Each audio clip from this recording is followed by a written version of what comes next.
Bonjour à toutes et à tous et bienvenue au plateau de cette émission que nous intitulons Point de vue, émission consacrée au passage en revue des différentes activités réalisées par le gouvernement Faure Gnagna Simbé. Et dans ce numéro, nous allons recevoir le président de l'association Jeunes Leaders pour Unir en la personne de Rodrigue Foumé. Avec lui, nous allons parler de l'accompagnement des associations qui soutiennent la politique du président Faure et particulièrement son association Jeunes Leaders pour Unir, ce que réellement cette association fait en ce moment dans le cadre du processus électoral. Bonjour, Monsieur le Président, et bienvenue. Bonjour Rodrigue. Bonjour chers téléspectateurs et auditeurs de KNTB et médias partenaires. Et bonjour également à tous ceux qui nous suivent et bienvenue sur notre chaîne de télévision. Ceci étant, notre première question est de savoir comment se porte Jeunes Leaders pour Unir aujourd'hui.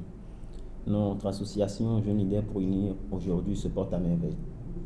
Surtout parce que nous sommes en train de réaliser nos objectifs pour ce qui est de la campagne en cours.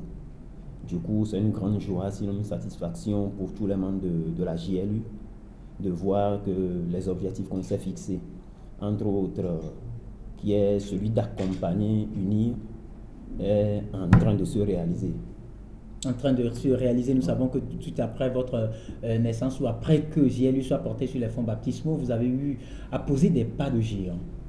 Est-ce qu'on peut avoir une idée sur quelques-uns?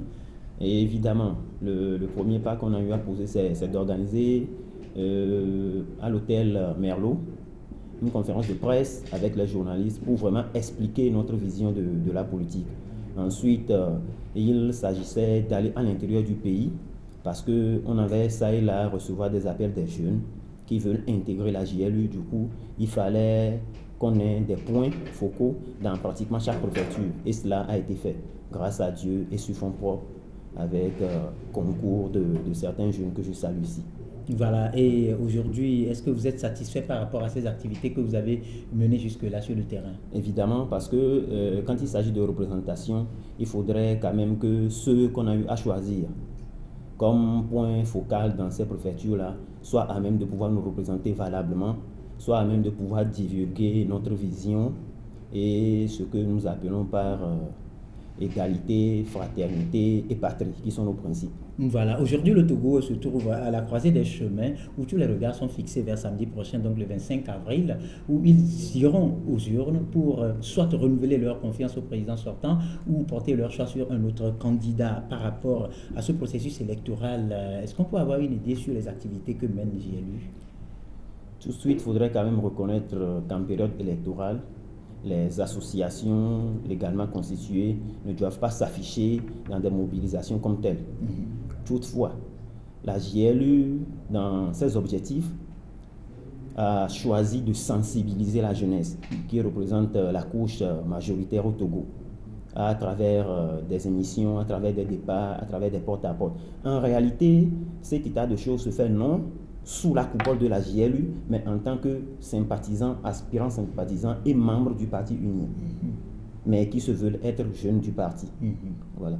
Et donc sur le terrain, comment se fait la couverture? Quelles sont justement les activités que vous menez concrètement?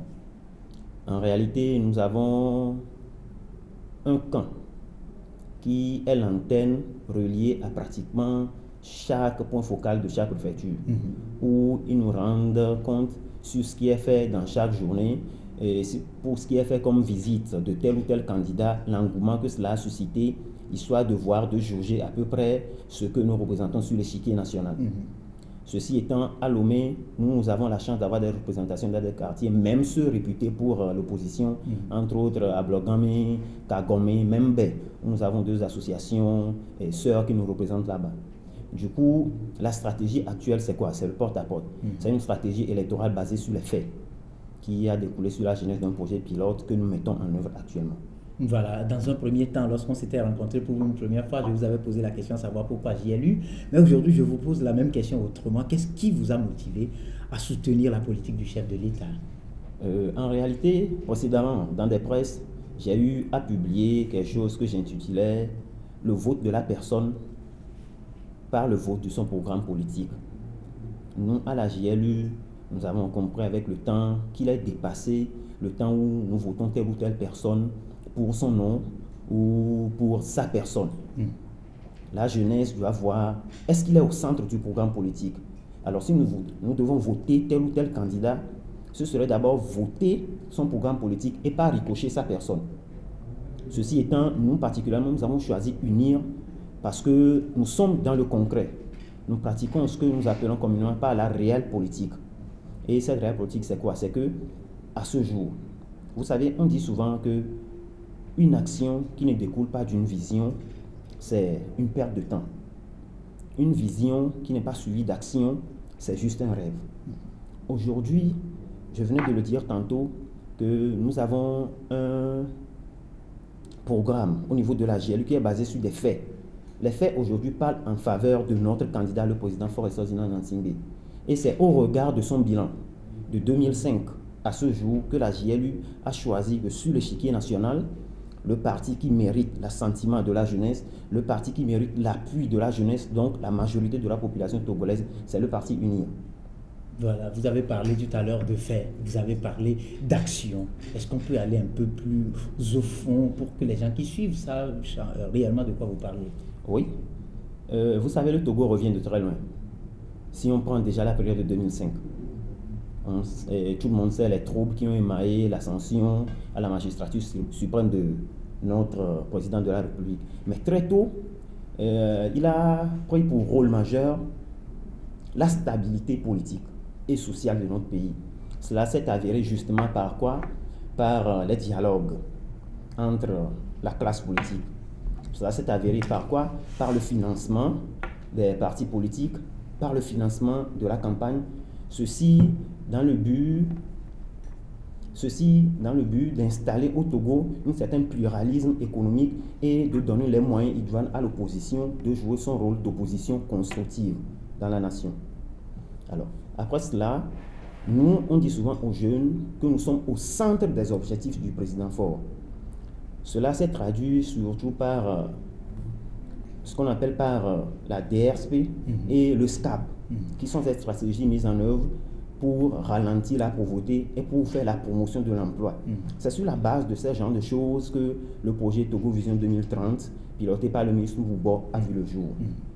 Alors, c'est déjà un ministère qui s'occupe de la prospective et qui étudie la réalisation des politiques publiques, ce qui est un premier dans notre État. Alors, à la suite de ça, je parle en termes de ministère et je mentionne comme quoi le président Faure est l'ordonnateur général.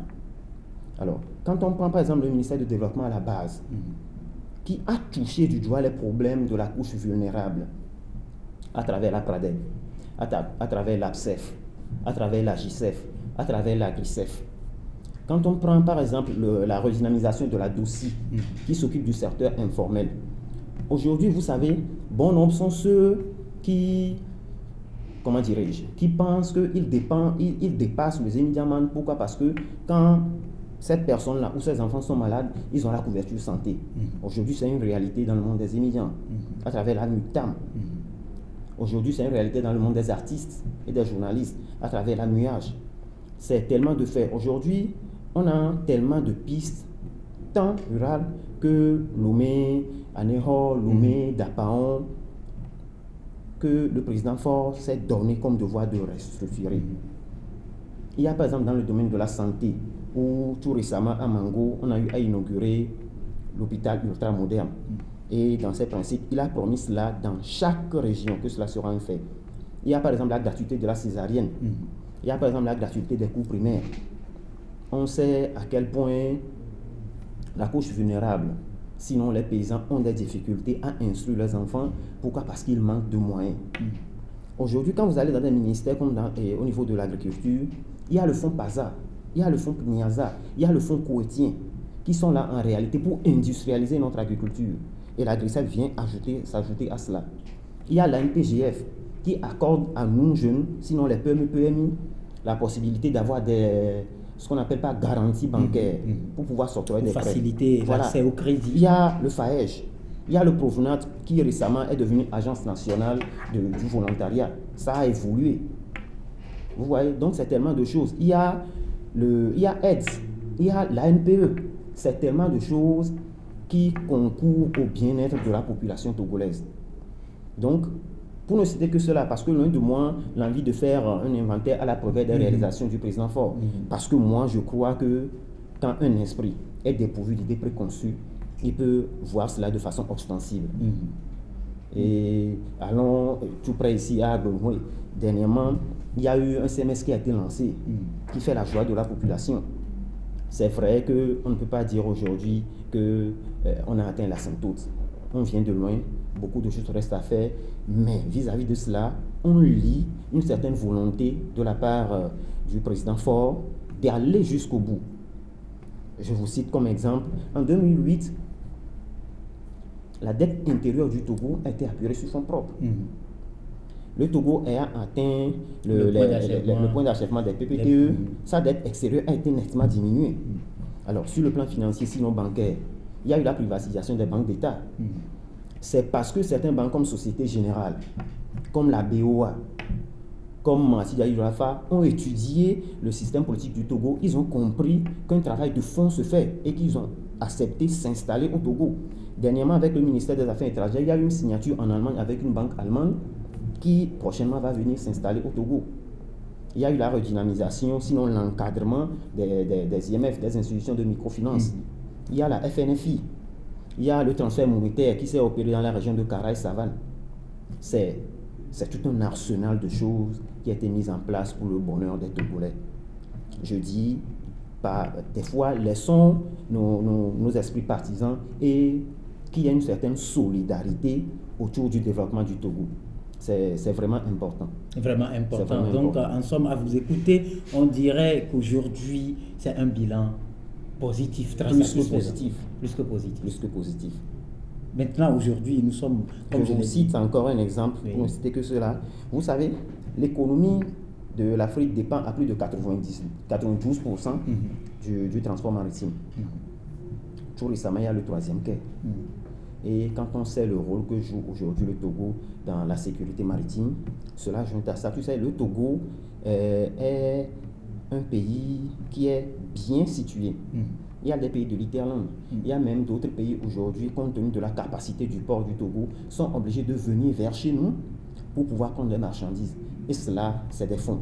Il y a l'OTR qui permet d'assainir le système financier au Togo. Et pour preuve, c'est une recette de 458 milliards qui a été faite au titre de l'année 2014. D'accord? Il y a l'aéroport qui est en pleine restructuration et modernisation. C'est des choses qui favorisent le commerce et par ricochet, ça fait rentrer des recettes au pays. Ça fait rentrer des recettes au pays, mais au même moment, nous sommes tous conscients que beaucoup de défis restent encore à relever. Évidemment, et ça tient de l'esprit des grands hommes de reconnaître ce genre de choses. Et le président Faure, à chaque fois qu'il a le micro, ne cesse de le dire, qu'il y a beaucoup de choses qui restent à faire. Et il n'oublie pas de mentionner que pour pouvoir arriver à nos objectifs, que c'est tous les Togolais, comme un seul homme, qui doivent regarder dans la même direction et booster le Togo. Tous les Togolais regarder dans la même direction et booster le Togo, ça passe aussi par un rendez-vous crucial et c'est le 25 avril prochain, donc samedi. Donc je voudrais parler du processus électoral en cours et quel regard portez-vous sur le comportement des différents candidats sur le terrain en cette période de campagne? Je jette des fleurs à M. Kougué, à M. Tiassona, à M. Thierry Taman, à M. Jean-Pierre Fabre et à notre candidat, le président Forest Zinan Nsingbe. Parce que jusqu'à présent, la campagne n'est émaillée d'aucune violence ni des actes de vandalisme. Et j'ose croire que ce sont des pistes pour la victoire du Togo. La victoire du Togo, c'est quoi? C'est que au soir du 25, que partisans de l'ANC, partisans du NET, partisans d'Adi ou président du NIR, qu'on se retrouve autour d'une guerre, qu'on se retrouve dans nos quartiers et qu'on chante la victoire du Togo. La victoire du Togo, peu importe le candidat qui sera vainqueur. Évidemment. Maintenant, pourquoi cet engagement? Est-ce que vous y croyez? Vous y croyez? Fermement, parce que tu sais, au fil du temps, le Togolais lambda a acquis une certaine maturité d'esprit. Moi, j'ai écrit des choses à l'endroit de la jeunesse et à maintes reprises, j'ai publié des choses sur les réseaux sociaux appelant la jeunesse togolaise à la paix, à l'apaisement. Parce que tu sais, généralement, quand il y a des actes de vandalisme, la jeunesse est automatiquement ciblée. Moi, je crois qu'en cette jeunesse-là, il y a la solution. C'est pourquoi je crois à 4 ou 5 reprises, j'ai eu à publier des choses intitulées La paix par tous les moyens et à tout prix pour le Togo. Et ça a touché beaucoup d'esprits. J'ai eu des retours, des gens beaucoup appréciés. Et dernièrement, pas plus que je pense cette semaine, il y a King Vincent avec 12 artistes. Ils ont organisé des tournées dont le point d'achèvement a été Palais des Congrès, où vous, journalistes, aviez tendu des micros à la population qui a beaucoup apprécié cet état de choses et qui, dans leur tir de chaque jour, tiennent à la paix. Je crois que si cela doit être une réalité au pays, ça tient aussi des discours que nos leaders politiques auront à tenir vis-à-vis de leurs partisans et de la manière dont la presse, qui constitue la 4e force, va relayer cette information-là pour qu'au fin fond du Togo, chaque Togolais comprenne qu'au-delà du tout, la paix est ce qui est primordial. J'ai retenu quelque chose de votre première conférence de presse tout de suite après que JLU soit porté sur les fonds baptismaux. Vous nous aviez promis que très bientôt la jeunesse pourra adhérer à JLU à partir des réseaux sociaux, et vous avez promis également qu'on pourra faire beaucoup de choses à partir des réseaux sociaux, et on a constaté avec le temps que JLU communique plus avec les réseaux sociaux. Pourquoi ce choix? Évidemment parce que nous avons compris que le Togo avance. Et si le Togo avance, nous devons d'ores et déjà essayer de toucher la population togolaise qui sont à l'étranger. Aujourd'hui, avec les réseaux sociaux, d'abord, l'adhésion à la JLU se fait par les 3 réseaux, à savoir Togocel, Télécel et Move. On n'a pas besoin de se déplacer. Ensuite, à travers notre site web, cela a permis aujourd'hui à la JLU d'avoir un bureau en France, en Belgique, au Canada, même en Russie et aux États-Unis. Donc les Togolais de la diaspora sont assez mouvementés. Assez informés. Du coup, pour pouvoir toucher dans nos actions de tous les jours nos frères, nos sœurs qui sont à l'étranger, il est, n'est-ce pas, nécessaire de passer par les réseaux sociaux. Ceci étant, nous avons choisi les réseaux sociaux comme notre canal. Comme votre canal, et peut-être que les 5 candidats vous ont emboîté les pas. Aujourd'hui, on voit que c'est des candidats qui communiquent plus sur les réseaux sociaux. Ils renforcent leur communication au niveau des réseaux sociaux. Évidemment, cela peut s'expliquer par quoi? Vous savez, le Togo est tellement vaste. Et il y en a des gens qui sont au fin fond du pays. Les candidats ont juste un délai de 2 semaines pour battre campagne. Il est quasiment impossible de prendre la route sur ces 2 semaines-là et de pouvoir atteindre tous les recoins du pays. La meilleure des choses à faire, non seulement vous devez aller vers les populations, mais aussi et surtout passer par les réseaux sociaux, et seul moyen de communication, de toucher la majorité de la population. Parce qu'aujourd'hui, il y a un débat des fois très houleux qui se passe sur le net. Et nous aimons les débats contradictoires. Et vous y participez activement, que ce soit sur WhatsApp, que ce soit sur Facebook, Twitter, vous y êtes très très présent. Ça, j'en sais quelque chose, c'est pour ça que je le dis. Mais à vous suivre tout à l'heure, on comprend que tout ça se résume autour d'un point, le moyen financier. Où est-ce que JLU trouve le moyen pour mener toutes ces activités sur le terrain? Je crois que j'avais déjà posé cette question une fois, elle revient encore. Avant de répondre à cela, je voudrais jeter des fleurs méritées au bureau de la JLU, aux sympathisants de la JLU, parce que vous savez, à ce jour, vouloir faire de la politique et évoluer sur fonds propres, surtout pour nous jeunes, ce n'est pas quelque chose d'aisé. Mais c'est un pari que nous relevons. Je dis, grand est le pari, énorme est la satisfaction qui en découle. Et donc, à ce jour, je vous le dis, la JLU évolue toujours sur fonds propres. Et qu'est-ce que nous disons? Vous savez, les résultats doivent se mesurer avec les moyens de bord. Et quand je vois ce que nous, à la JLU, nous disposons aujourd'hui comme moyens, et quand je vois ce que nous accomplissons comme travail sur le terrain, je m'en félicite et j'en félicite tout le bureau de la JLU. Voilà, on vous a assez compris. Maintenant, votre association, c'est bien sûr Jeunes Leaders pour Unir. Vous soutenez les activités, la politique du chef de l'État. Est-ce qu'il vous est déjà arrivé de rencontrer la personne que vous soutenez pour qu'il puisse aussi vous soutenir entre griffes? Vous savez, ce que je sais, c'est que quand on parle du président de la République, il est omniprésent. Son omniprésence se traduit par les cadres de son parti, se traduisent par les ministres, se traduisent par les représentants dans des préfectures et autres. Première chose.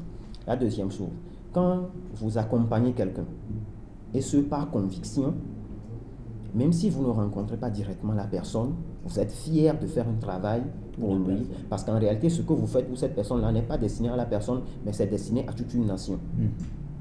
Nous, on accompagne la vision du chef de l'État. Nous sommes allés à l'unir à l'aune de la présence du travail que le chef de l'État accomplit sur le terrain. Aujourd'hui, c'est vrai, le chef de l'État connaît la JLU, son existence, il sait qu'on fait un travail sérieux et on sait qu'il nous apprécie. Mais c'est un chef de l'État, il a sa mission régalienne et c'est le devenir de toute une nation qui pèse sur ses épaules. Du coup, on sait qu'on va le rencontrer bientôt parce qu'aujourd'hui, vous voyez, il y a les campagnes. Il y a toute une préfecture, il y a plusieurs préfectures que le chef de l'État doit pouvoir visiter dans un laps de temps assez court. Mais au-delà de ça, il y a l'État qui doit continuer par fonctionner. La preuve, pendant que les autres candidats étaient sur le terrain hier, le chef de l'État était à Lomé.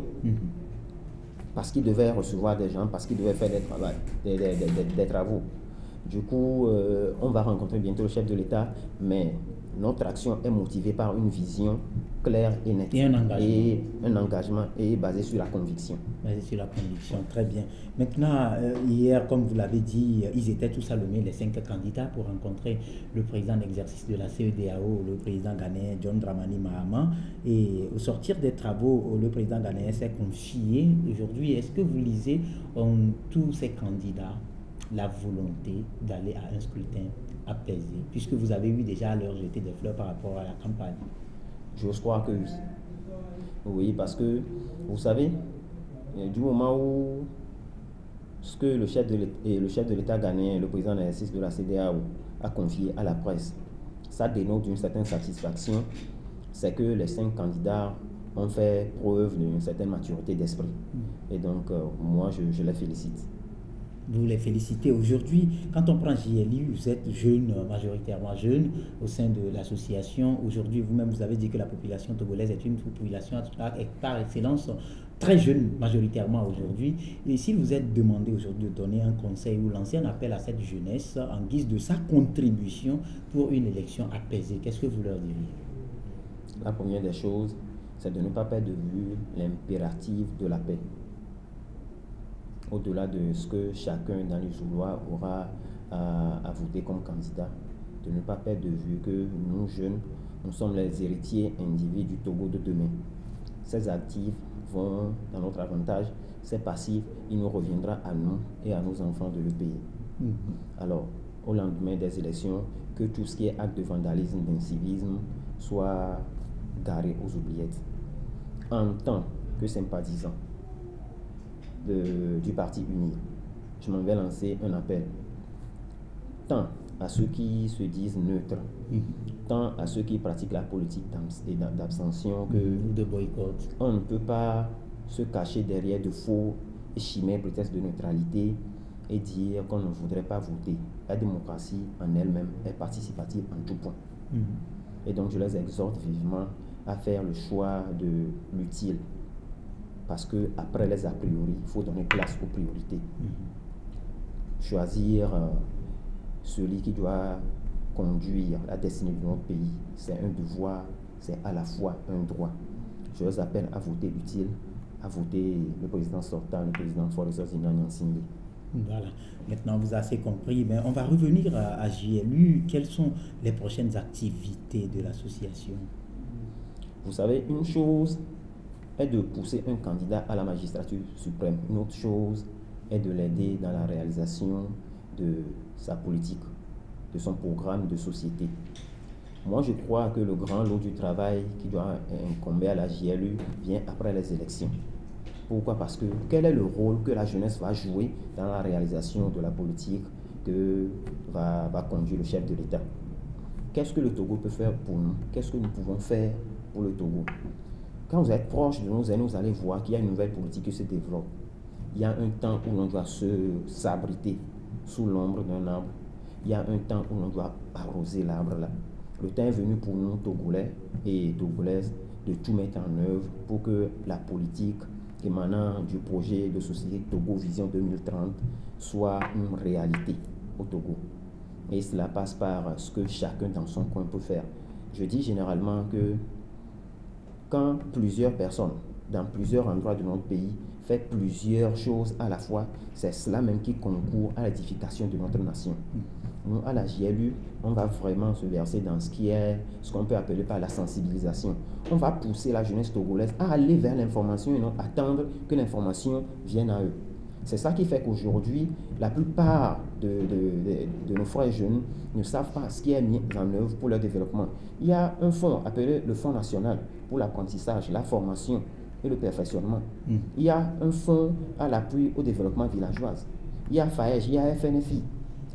Mais est-ce que la jeunesse a vraiment l'information? Non. Mais on ne doit pas attendre que l'information vienne tout le temps. Nous, après les élections, on va vraiment utiliser la presse, les médias, les moyens qui sont propres à vous, voilà, pour sensibiliser sociaux, la jeunesse de fond en comble. Voilà, sur les actes de civisme, de patriotisme, mais surtout sur l'auto-emploi. Parce que vous savez, dans chaque pays au monde, il y a forcément ce que nous appelons par des gens qui ont des diplômes, mais qui n'ont pas d'emploi. Aujourd'hui, il faudrait quand même que nos regards soient tournés vers l'auto-emploi. Parce que dépendre tout le temps de quelqu'un, ce n'est pas chose aisée. C'est vrai, on va vous voir en costard et tout, mais ça ne suffit pas. Nous ne maîtrisons pas en fait l'aspect de l'agriculture, sinon l'impact de l'agriculture dans la vie. Quand vous allez dans des pays développés, comme aux États-Unis, quand on dit agriculteur, ça démontre du respect. Voilà. On peut faire ça aussi au Togo. On a les fonds. On a le fonds, par exemple, les fonds Prignaza qui sont destinés à cela. On a l'Agri-CEF. Tu commences tout bas. Mais quand il y a de l'abnégation, tu vas atteindre tes objectifs. Nous allons nous former, nous d'abord, et nos frères jeunes, et à ce genre de concept-là. Voilà. Et avant, vous aviez dit tout tantôt que votre souhait serait qu'au soir du 25 avril, que tous les partisans de tous les partis se retrouvent autour d'un pot pour partager une bière ensemble au nom de la destinée du Togo. Qu'en est-il selon vous pour les candidats? Parce que là, vous avez parlé du peuple, des militants et tout. Vous savez, pour les candidats, je dis, cela va prouver aux Togolaises et aux Togolais la politique d'ouverture de chacun. La logique voudrait que le président qui serait élu, qui selon moi doit être le président Faure Gnassingbé, vous y restez très confiant. Confiant parce que, tu sais, nous avons dépassé... La politique maintenant, c'est une science exacte. Il y a des bases qui ont été posées qui concourent à sa victoire. Alors, il est important que, comme il le fait tout le temps, que ce soit un gouvernement d'union nationale, qui soit M. Pied, toujours dans le sens de l'apaisement. Maintenant, il y a une chose, c'est de proposer. Mais il revient à la partie adverse d'accepter. Moi, c'est ce que j'appelle bloc solide autour du Togo. Alors, si, et je suis sûr, si mon président est élu le 25, et que dans sa logique, un gouvernement d'union nationale et M. Pied, on demande aux autres, parce que je suis sûr qu'eux aussi veulent le bien du pays. La preuve, c'est qu'ils ont des projets de société. Je leur demande de tout faire pour participer à ce gouvernement-là, pour qu'ensemble nous construisions notre pays. Vous savez, nul n'a la connaissance toute faite. Il appartient à la population togolaise d'orienter les actions du gouvernement. Après le 25, je ne serai plus un partisan farouche de mon candidat, mais je serai un citoyen lambda. Je vais redevenir ce qu'on appelle en gestion le tableau de bord. Je vais jauger la réalisation de son politique. Je vais applaudir quand il le faut. Je vais proposer quelque chose de nouveau quand le besoin se fait sentir. C'est en cela qu'on voit un jeune, un militant qui aspire au développement de son pays. Et si le contraire se produisait? Si le contraire se produisait, ce à quoi je ne pense même pas, ce à quoi je n'aspire pas, ce qui n'a jamais été le cas au Togo, nous serons l'opposition constructive. Constructive. Oui. Ça dit beaucoup de choses. Beaucoup de choses. Merci beaucoup, Monsieur le Président. Je vous en prie. Et bonne chance à vos activités. Merci. Merci, Robin. Très bien. Merci donc à vous qui nous avez suivis. Nous sommes arrivés donc à la fin de cette émission Point de vue. Nous avons parlé de l'accompagnement des associations qui soutiennent la politique du président Faure-Essozim Nanyasingbe, particulièrement de l'association Jeunes Leaders pour Unir. Nous étions avec son président Rodrigue Foumé, que vous avez entendu en long et en large, et je crois que vous avez compris quelque chose. À vous de jouer votre part de participation. Moi, c'est Rodrigue Aego. Merci donc pour votre fidélité d'écoute et fidélité de suivi de nos programmes. Au revoir.